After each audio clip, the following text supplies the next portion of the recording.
So I think it's safe to say that we all hate commercials.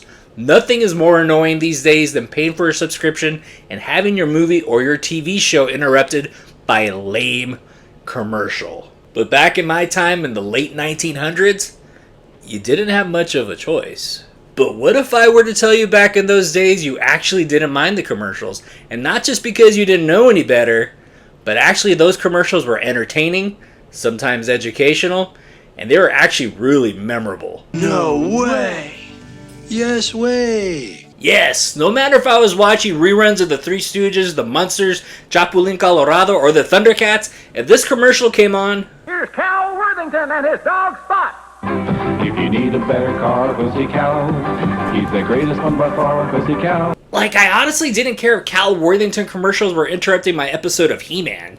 Watching Cal Worthington commercials were so fun and entertaining to watch, and not to mention to sing along with, and then the great debate of, is he saying go see Cal or is he saying pussy Cal? I don't know, but I'm singing it anyway. These Worthington Ford commercials were just so entertaining to watch, and Cal Worthington just seemed like a fun, nice man. I remember being a little kid and always wanting to go to his shop to see him. And yeah, I kid you not, I sing lines from this song pretty often. But there were so many fun local commercials, I didn't even know what the hell they did. All I knew was their catchphrase. Eighty-do. There were so many different kinds of commercials back then that oftentimes some of them would be pretty educational, and I would actually learn something. There was a nice lady on TV that would actually teach me sign language. And yeah, even though it was still educational, it was still pretty freaking entertaining. Hell, I still even say bye for now. Dude, I even remember Bugs Bunny telling me my kitchen was the most dangerous place to be.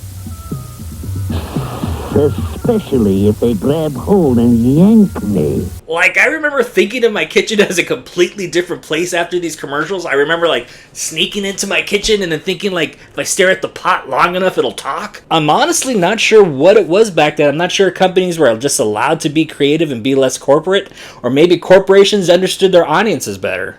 These commercials actually pop up in my head pretty often, and I just wanted to talk about them and see if anyone else remembered how catchy commercials used to be. I can't take that ride. And thinking about it now, how many commercials are as memorable as a lot of the ones that I just showed you? It's just a trip to think about all these things that were so creative back then and less corporate, and like how maybe we took them for granted. I don't know, maybe I was just being overly nostalgic, but hey, these are things that I have in my head a lot of times. So, what was a commercial that you used to have a lot in your head when you were growing up? Comment below and let me know.